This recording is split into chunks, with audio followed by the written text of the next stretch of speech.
नमस्कार, आप देख रहे हैं द न्यूज वाला नेटवर्क। मैं हूं अखिलेश और आज हम बात करेंगे स्पेशली आपके हेल्थ की। हेल्थ का मतलब क्या है कि अगर आप अपना शरीर स्वस्थ रखते हैं और स्वास्थ्य अगर बेहतर है तो जाहिर सी बात है आपके लिए सर्वोत्तम है, उत्तम है। सबसे उत्तम क्या है? आपके लिए हेल्थ है। और हेल्थ को अच्छा रखने के लिए आपको देखभाल करनी पड़ती है। यही सीरीज का नाम है हमारे देखभाल, और देखभाल में आप सभी का स्वागत है।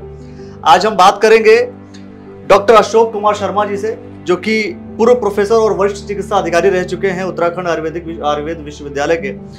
और सबसे बड़ी चीज है कि आज हम बात करने वाले हैं पंचकर्म को लेकर के। जब हम पंचकर्मा चिकित्सा की बात करते हैं तो बहुत से लोगों को शायद आइडिया नहीं होगा, या जो भी जानकारियां होंगी उसको विस्तृत रूप से पूरी चर्चा करेंगे और हम जानने की कोशिश करेंगे कि आखिर पंचकर्मा क्या है।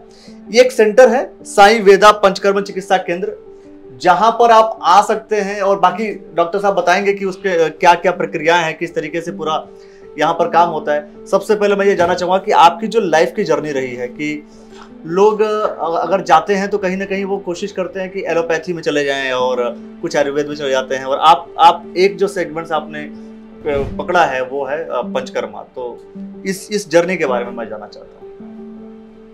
ये आयुर्वेद में अब पहले में और अब बहुत अंतर हो गया, समय बदल गया है। अब आयुर्वेद के लोग पहले तो बहुत कम आते थे हमारे पास। मैं आयुर्वेद की चिकित्सा और आयुर्वेद की शिक्षा से 1982 से करीब 40 साल से जुड़ा हुआ हूँ। और बहुत पहले संघर्ष था, लेकिन आयुर्वेद के प्रति इधर के वर्षों में जितना रुझान लोगों का बढ़ा है, उसके पीछे इसकी अपनी एक कहना चाहिए ताकत है आयुर्वेद की। आयुर्वेद से वो लोग बहुत अधिक आते हैं जो एलोपैथ में या तो उनका ट्रीटमेंट चल रहा है, या वहाँ से उनको कह दिया गया है कि भाई अब आप आयुर्वेद में जाके ट्राई कर लो। अच्छा, मतलब ये आयुर्वेद को लोग अधिकतर ट्रायल वाले सेगमेंट्स को ही समझते हैं कि ट्रायल ही करो आयुर्वेद को जा करके। कोई क्या ये जो चिकित्सा है, ऐसा नहीं हो सकता कि शुरुआती दौर से ही इस चिकित्सा पद्धति को अपना लिया जाए?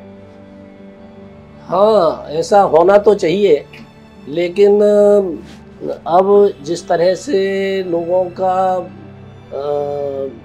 भाई एक सुविधाजनक स्थिति है, वहाँ एलोपैथ में एक सुविधाजनक स्थिति है। सर दर्द है, सर दर्द की तुरंत गोली खाइए और सर दर्द आपका वो ठीक है।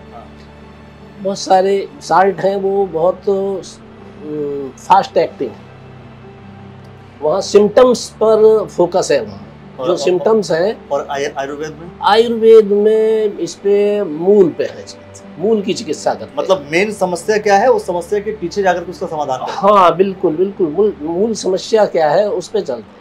बहुत सारी चीज़ें हैं। बहुत लोग कहते हैं कि भाई आप हाई ब्लड प्रेशर हो गया है, तो हाई ब्लड प्रेशर में आप अब ये है कि अब आप इसको तो जीवन भर खाते रहिए, लेकिन हमारे यहाँ वो स्थिति नहीं है। हम पहले वो उस ब्लड प्रेशर के पीछे की स्थिति पे जाते हैं कि आखिर इसमें कौन सा कारण है जिसकी वजह से बीपी हाई हो रहा है। हो सकता है केवल एक स्ट्रेस के चलते, एक एंजाइटी के चलते, मानसिक। आयुर्वेद में मन को, मानसिक रोगों को और शारीरिक रोगों को, दोनों को एक दूसरे से जोड़ने की क्रिया पहले से ही हो रही है। वहाँ कहता है कि शारीरो जायते पूर्वम देहे मनसी मानसा, ऐसा करके आयुर्वेद ने कहा कि जो रोग हैं वो शरीर में उत्पन्न होते हैं, वो मन को प्रभावित करते हैं। किसी को पैरालिसिस हो गई, मन को प्रभावित करेगा और उससे फिर बहुत सारी कंडीशंस और भी जो खराब हो जाती। इसी तरह से कुछ चीज़ें हैं, कुछ रोग ऐसे हैं जो मानसिक स्तर से शुरू होते हैं, किसी भी तरह के स्ट्रेस से, किसी तरह की बहुत बड़ी किसी बरी में है, एंजाइटी में है, और उससे पहले मन वो होता है और उसके बाद फिर शरीर के रोग उसी से पैदा होने लगते हैं। तो जो ब्लड प्रेशर है वो भी दो तरह से ही होता है। एक तो वही फिजिकल है, तो हम ये देखते हैं जाके वहाँ पे कि भाई इसका कारण मानसिक है या शारीरिक है। मानसिक कारणों में बहुत सारे, मैं ब्लड प्रेशर के रोगियों की चिकित्सा किया हूँ जिनका कुछ नहीं फंक्शनल है, मानसिक उससे है। उनके लिए हम शिरोधारा, शिरोपिचू यानी पंचकर्म की सहायक विधियाँ, मुख्य पंचकर्म नहीं है वो, लेकिन पंचकर्म का सहायक विधि है। चलिए अब एक काम करते हैं। आपने कहा कि मूल अलग है, और ये मैं जानना चाहता हूँ कि आखिर पंचकर्म अगर हम बोले, अगर एक आम भाषा में वो लोग जो पंचकर्मा की तरफ जाना चाहते हैं, तो पंचकर्मा को समझे कैसे? पंचकर्मा क्या है बेसिक? पंचकर्म वस्तुतः एक शोधन की प्रक्रिया है। जैसे हम कहीं किसी गाड़ी का ओवरहालिंग करते हैं, है ना, उसी तरह से दोष जो है, रोग जो है, वो अगर जड़ जमा चुके हैं शरीर में, तो उन सेल के लेवल पे जाके पंचकर्म की जो प्रक्रिया है, विधा है, वो सेल के लेवल पे जाके उन बेस्ट प्रोडक्ट को बाहर निकालते हैं। अच्छा। उनमें एक नवीनता लाती है प्रक्रियाएं जो हैं, और चूंकि क्लीनिंग का काम करते हैं बॉडी को, और क्लीनिंग होने के बाद में वो चैनल्स जो है वो साफ होती है। चैनल साफ रहने पे जो भी हमारी जो मेडिसिन बाकी संक्रमण बाद में देंगे, वो अपना प्रॉपर उस जगह जाके अटैक कर सकती है, वहाँ जाके पहुँचती है और उस रोग को दूर करती है। मतलब पंचकर्मा पूरा क्लीनिंग करता है आपके पूरे शरीर की? पूरे शरीर की, एक अंग विशेष की नहीं, पूरे शरीर की। जहाँ पर भी मल इकट्ठे हैं, जहाँ पर भी रोग बैठा हुआ है, उस सब की वो प्रक्रिया है कि वहाँ से वो पंचकर्म के द्वारा उसको हम सफाई करते हैं, शोधन करते हैं। और बहुत सारे रोग ऐसे हैं कि वो क्लीनिंग के बाद ही उनमें आराम होना शुरू हो जाता है और वो ठीक हो जाते हैं। मतलब ये है कि अगर आप साफ सफाई, जैसे एक नॉर्मल भाषा में कहा जाए, अगर आप साफ सफाई रखते हैं तो सारा घर का वातावरण अच्छा रहता है। बिल्कुल। तो वही काम हमारे शरीर के साथ, शरीर का, अगर हमने साफ सफाई रखी है अपने शरीर की, तो और ये पंचकर्मा जो है साफ सफाई बहुत अच्छा करेगा। बिल्कुल बिल्कुल, क्लीनिंग का काम। लेकिन अब बात ये है कि शोधन होता है। तो ये जो शरीर का शोधन, मतलब शरीर की जो सफाई है पंचकर्मा के थ्रू जो हो रहा है, ये कौन से ऐसे किस तरीके के लोग हैं जो इस चीज को ऑप्ट कर सकते हैं, इस चीज को ले सकते हैं, इस चीज का इस्तेमाल कर सकते हैं? किस तरीके के लोग, या सभी लोग कर सकते हैं, सभी एज ग्रुप? इसको दो तरह से लोग कर सकते हैं इसको। एक तो वो जो अपनी एज को ही बढ़ाना चाहते हैं। अच्छा, एजिंग। अच्छा, एजिंग है, यानी स्वस्थ रहते हैं, उसको कायाकल्प का नाम देते हैं। कायाकल्प यानी उसमें पूरा जब पंचकर्म हम शोधन करते हैं, तो उसके बाद सारे सेल्स में और टिश्यूज में नवीनता आती है, और नवीनता आती है तो उनकी सेल्स की लाइफ जो है वो बढ़ती है। उस रूप में करते हैं। लेकिन चूंकि अब आज के समय में ना तो लोगों के पास उतना समय है कि पूरा पंचकर्म कराएं, और रेयर 0.001% कहीं कुछ लोग हैं कि जो ये चाहते हैं कि वो है। लेकिन फिर भी इसकी कुछ विधाएं, कुछ चीज़ें, जैसे पूरा पंचकर्म न करा के कुछ थोड़ा सा पंचकर्म जहाँ से उनके रोग उत्पन्न पैदा हो रहे हैं, वो वाली प्रक्रिया कर सकते हैं। जैसे कौन से जो कुछ पंचकर्मा की आप बात करें, वो कुछ में क्या क्या है?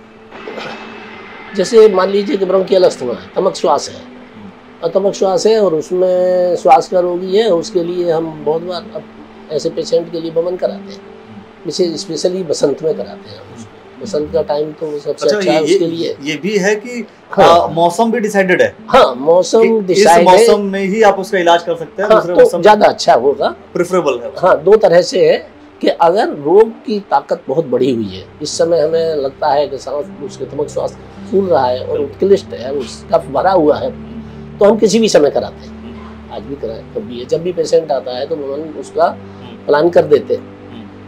अदरवाइज जो लोग थोड़े, एक तो अपनी रेस्पिरेशन सिस्टम को ठीक रखने के लिए श्वास के रोगी हैं, लेकिन उनको मौसम विशेष पे आके जाके परेशानी वो ज़्यादा बढ़ती है, तो उस कंडीशन में हम बसंत प्रीफर करते हैं कि बसंत में कराएंगे उसे, है ना। वहाँ पर हो गया है, और बहुत सारे रोग होते हैं वहाँ पे। हमारे यहाँ कहा है कि हेमंते निशिता श्लेष्मा बसंते अर्कताप तापिता कफरोग कृच, के हेमंत में जो कफ इकट्ठा होता है फेफड़ों में, शरीर में, उसको जब बसंत में सूर्य की किरणें तेज होती हैं तो वो उस कफ को पिघलाती हैं, और पिघलाने के बाद में वो कफ के रोग होते हैं, फोड़े, फुंसियाँ, श्वास का रोग, इस तरह की होती हैं। तो उनके लिए हम बसंत में करा देते हैं, और उसके बाद वो रोगी बहुत खुश प्रसन्न रहते हैं। अच्छा, देखिए, आप जिस तरह से आप श्वास को लेकर के आपने बोला, अस्थमा को लेकर के आप बोले, जैसे बात ये कि ये किस तरीके का रोग, जैसे क्या हर तरीके का रोग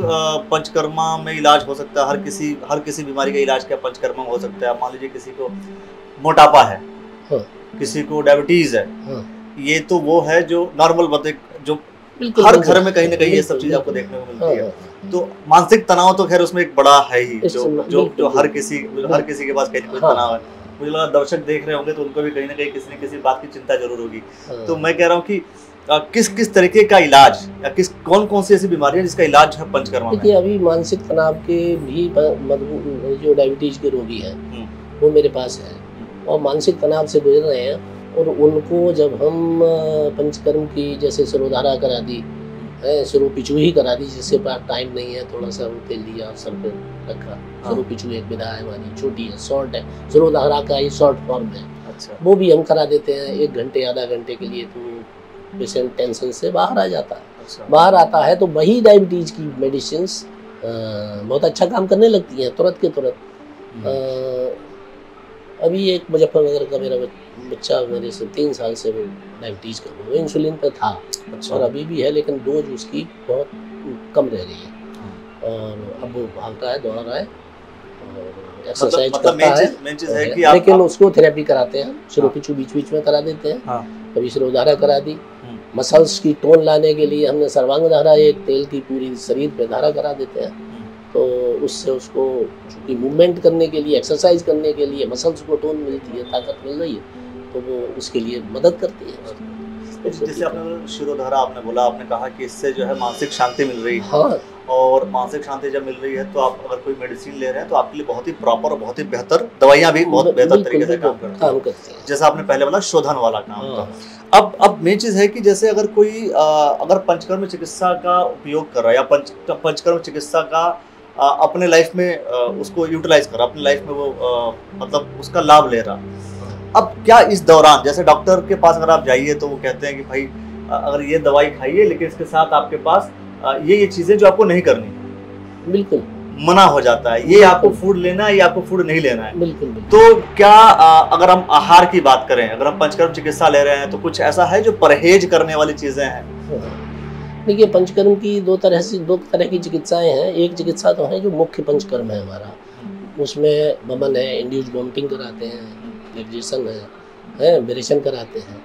ये मुख्य कर्म है जो उनमें तो हमें हल्का भोजन लेना है, उसमें बताया उन्होंने तो शोधक उपचारी सियात, यानी गर्म पानी ही लेना है, ठंडा पानी नहीं लेना है वहाँ उस कंडीशन में। हल्का भोजन करना है, दिन में सोना नहीं है, मैथुन नहीं करना है ना, इस तरह की चीज़ें हैं वो इंडिकेटेड, और वो हम बताते हैं उनको कि ये काम नहीं करना है, और करना क्या है वो भी बता देते हैं कि ये खाना है, उसके लिए डाइट चार्ट देते हैं। एक सवाल है जो कहीं ना कहीं लोग इसको जानना चाहते हैं, वो ये पानी को लेकर के आपने बोला कि गर्म पानी पीना चाहिए। मतलब आज ना ये चीज़ मैं चाहता हूँ कि आप ये ज़रूर बताइए कि लोग आखिर गर्म पानी क्यों पिए, ठंडा पानी क्यों ना पिए। अब गर्मी के मौसम में लोग ठंडा पीने की कोशिश करते हैं, तो गर्म पानी क्यों पिए, ठंडा पानी, मतलब आयुर्वेद के अनुसार भी कहीं इस चीज़ का जिक्र किया जाता है कि भाई गर्म पानी पीना चाहिए, ठंडा पानी नहीं पीना चाहिए, नुकसान करता है, बट ऐसा क्यों है? उसका एक साइंटिफिक रीज़न मैं जानना चाहूँगा। साइंटिफिक रीज़न ये है कि गर्म पानी जो हम भोजन करते हैं और भोजन करने के बाद कफ बनता है और वो ही भूख को कम करता है। अग्नि अपनी जगह रहे, पंचकर्म की थेरेपी जब हम करा रहे हैं तो उस समय हम मेडिकेटेड घी पिलाते हैं, और उस घी पीने के उसमें गर्म पानी उसको भोजन को पचाने में मदद करता है, ठंडा पानी पचाने की उस रेट को कम करता है, डाइजेशन को। तो इन केस अगर इस तरह की कोई वो होती है तो गर्म पानी से उसको उस भोजन को पचा के, और उन चैनल्स में जहाँ जहाँ 2 तरह के वो हैं कि धातुएं हैं हमारे यहाँ, स्रोतस हैं, चैनल्स हैं, उनमें भी कहीं ना कहीं म्यूकस या अनडाइजेस्टेड फूड रन करता है, जिसको कहते हैं रसवाही स्रोतस है, रक्तवाही स्रोतस है। तो गर्म पानी उन सारी चैनल्स को खोलने का काम करता रहता है, जबकि ठंडा पानी उस रेट को कम करता है, सिकुड़ता है चैनल्स को। ठंडा होता है तो वो एक साथ जमाता है। तो और हम ये प्रक्रिया जो है वो चैनल्स को खोलने वाली है, चैनल्स की क्लीनिंग करने वाली है। गर्म पानी उन प्रोसेस को हेल्प करता है, मदद करता है, इसलिए हम गर्म पानी को ही वहाँ पर उस समय कहते हैं। ठंड के दिनों में भी है तो लेकिन जो इच्छाएं हैं शरीर, मतलब कई बार ऐसा मन, जैसे आपने बोला मन को जो है खुश रखना है। अगर मन क्या है कि मन की इच्छा कुछ हुई और मन के विपरीत अगर कोई काम करता है तो तनाव बढ़ता है। तो मन किया कि ठंडा पानी पीना है, फिर क्या करें फिर उस कंडीशन में? नहीं, देखिए ये मन क्या करता है, मन वो करता है जो हम मन को कहलवाते हैं। अच्छा, मन को हम कहलवाते हैं, मन हमें कहलवाता है? मन को हमको अच्छा नहीं लगता है, ये हमारी सोच है ना। वही अगर हम ये थोड़ी देर को ये सोच लें कि ये गर्म पानी पीने के बाद हमको, हमारे शरीर को, हमारी एनर्जी को बढ़ाएगा, तो हम गर्म पानी ही पिएंगे। गर्म पानी पीने की 1-2 बार थोड़ी शुरू में प्रॉब्लम होती है पेशेंट को, मरीज है कहता है अरे साहब गर्म पानी, तो ठीक है, थोड़ा सा ठीक है, हल्का ठंडा कर लो, गर्मी का मौसम है तो। लेकिन आप इसको उबाल के इसका जो भारीपन है वो कम कर लीजिए, उसके बाद ठंडा करिए। और उतना ठंडा मत कर लीजिए आपकी चैनल्स को, हाँ ठंडा नहीं करना, हाँ वो नहीं करना है, नॉर्मल पे ले आ जाइए। नॉर्मल ले जाने के बाद में उसको उबालने के बाद ही कर लीजिए। मतलब ये अच्छी बात है कि मन आपके वशीभूत होना चाहिए, मन के अंदर में आप मत आइए। बिल्कुल बिल्कुल, है ना? कुल मिलाकर तो सारी चीजें ही हैं, बहुत सारी चीजें हैं। एक व्यक्ति को वही चीज आनंद देती है और दूसरे को वही चीज अच्छी नहीं लगती। वो डिपेंड करता है किसने अपनी मनस्थिति कैसे बनाई है। मैं चाय नहीं पीता, मैं चाय पीता हूँ, मुझे चाय अच्छी लगती है।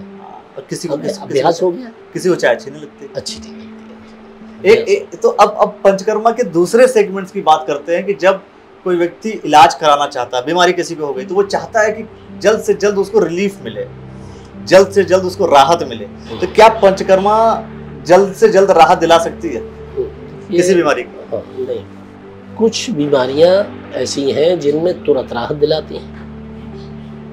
कुछ क्रोनिक डिसीज है, मान लीजिए किसी को पैरालिसिस होता है। अब मेरे अपने भाई को पैरालिसिस हुआ था, तो उनको हमने 1.5 साल में उनको ट्रीट किया और उसके बाद वो मूवमेंट में आए, चलने लगे। जबकि वो तो ऑन बेड थे, बेड क्या, वो एक भी पार्ट उनका पूरा कोई भी वो नहीं, उठ बैठ नहीं सकते थे उस समय। लेकिन 1-1.5 साल लगा, उसमें लगता है। लेकिन अगर मान लीजिए किसी को, अभी आप हाई ब्लड प्रेशर के किसी पेशेंट को ले आइए, बिठा दीजिए, अभी थोड़ा सा थेरेपी करेंगे हम 1 घंटे। अच्छा, किसी को हाई बीपी हो तो बिल्कुल हाई कंट्रोल होगा। जो आपने बोला कुछ ऐसी बीमारियां हैं जो जिसको बहुत टाइम लगता है ठीक करने में, जैसे आपने पैरालिसिस बोला। बिल्कुल, कितना डैमेज बॉडी हो चुकी है, उसको रिकवर होने के लिए कितना समय चाहिए, ये इस पे डिपेंड करता है। अच्छा, ऐसा भी है कि कभी जैसे अगर हम एलोपैथी का इस्तेमाल करते हैं तो लोग ये कहते हैं कि भाई ये ज्यादा खा लोगे, कम कर लोगे, डोज इधर उधर कर दोगे तो नुकसान भी होता है, मतलब उसका साइड इफेक्ट भी कहीं ना कहीं हो जाता है। तो क्या अगर हम पंचकर्म चिकित्सा की बात करें, पंचकर्म चिकित्सा में कोई साइड इफेक्ट भी है? हाँ, साइड इफेक्ट चिकित्सा के नहीं है, साइड इफेक्ट करने वाले के हैं। अच्छा, या उसको फॉलो करने वाले के। अच्छा, मतलब जो कर रहा है अगर उससे कुछ मिस होता है, कोई पॉइंट मिस होता है, या फिर पेशेंट जब ऑब्जर्वेशन में है तो वो जो हिस्ट्री दे रहा है कि आप कैसा फील कर रहे हैं, उस कंडीशन में अगर वो चिकित्सक कोई थोड़ा सा इंफॉर्मेशन सटीक नहीं दे पाता, तो उस कंडीशन में हाँ ज़्यादा डोज अगर ऊपर होगा, कम से भी होता है, कम से लाभ कम होगा, अधिक होगी तो क्यों नहीं हो सकती है। इसलिए है तो सावधानी रखते हैं, इसीलिए अंडर ऑब्जर्वेशन का शब्द हमेशा इस्तेमाल किया जाता है। बिल्कुल, और एक कहा जाता है कि अगर कोई भी आप दवाई और इलाज करवा रहे हैं तो अंडर ऑब्जर्वेशन रहिए। और पंचकर्म तो विशेष रूप से उसी का, पंचकर्म की सहायक चिकित्साएं हैं, वो उतनी ज्यादा वो नहीं है, उनमें थोड़ा बहुत रिलैक्सेशन है। लेकिन मान लीजिए हम पंचकर्म के विशेष रूप से दमन करा रहे हैं, विरेचन करा रहे हैं, अवस्थी दे रहे हैं, तो उस समय तो सुपरविजन में रहना। वही कि जितनी बीमारी है उस बीमारी के अनुसार मात्रा में लीजिए, अदरवाइज प्लस माइनस किया तो उसका नेगेटिव इम्पैक्ट आएगा। बिल्कुल, तो किसी को भी कहीं भी आएगा। आप खाना ही बहुत ज्यादा खा लीजिए एक बार, है ना, अति तो मालूम चला कोई सुबह से खाना नहीं खाया और शाम को खाना खाने आ रहा है तो उसको इकट्ठे सुबह का और दोपहर का और शाम को इकट्ठे खाना दे दो तो वो नहीं खा पाएगा, फिर नहीं।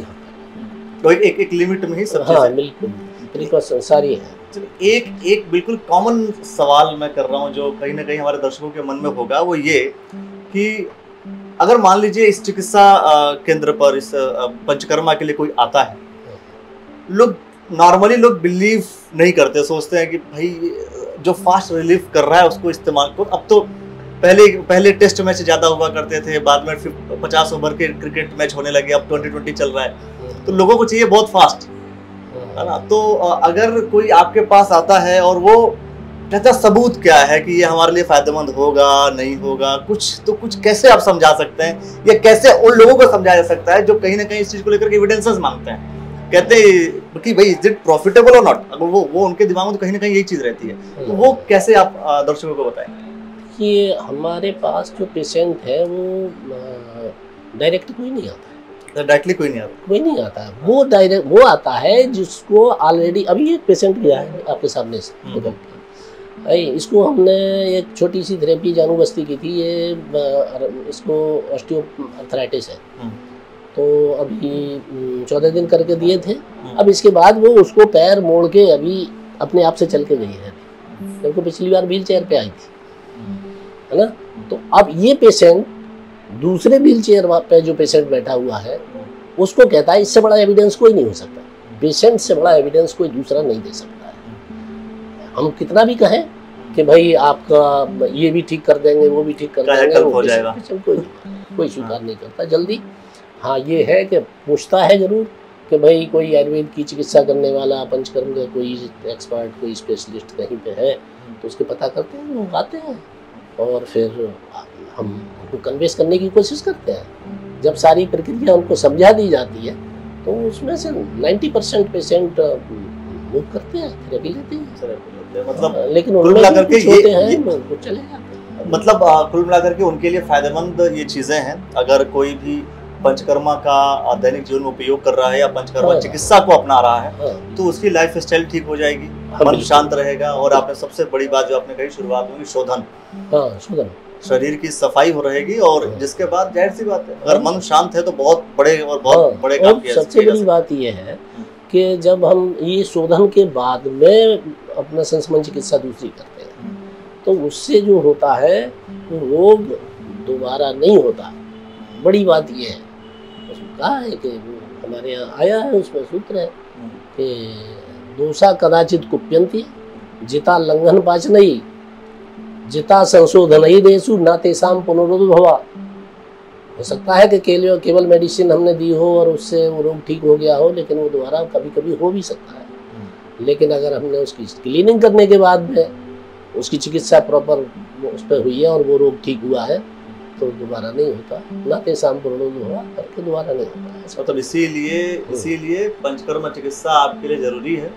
और मैं समझता हूँ कि बहुत सारी बातें हैं जो जनता को, हमारे दर्शकों को समझ में आई होगी, और बहुत सारे विषयों को लेकर के फर्दर भी हम चर्चा करेंगे। डॉक्टर अशोक कुमार जी हमारे साथ हैं। तो और अंत में मैं चाहूँगा कि अगर कोई जो ऑडियंस है हमारी, जो दर्शक हैं, उनको अंत में आप क्या मैसेज देना चाहेंगे टुवर्ड्स, अगर कोई पंचकर्म चिकित्सा को अपनाना चाहे या आयुर्वेदिक पूरे सिस्टम को अपनाना चाहे तो आप क्या मैसेज देना चाहेंगे?